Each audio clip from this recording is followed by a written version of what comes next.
ኃያል ለማድረግ ሰብስበን እግዚአብሔር ዳግም ለምስጋና የተዘጋብንን ክፈትልንና ሰብስበን እግዚአብሔር ዳግም ለምስጋና የተዘጋብንን ክፈትልንና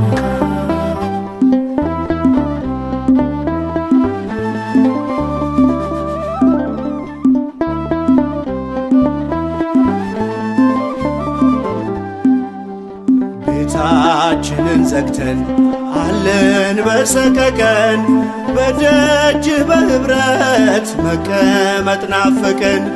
ስለ ቸርነትህ ይነሳ ቅጣቱ በቃ በለንና ይንጋልን ሌሊቱ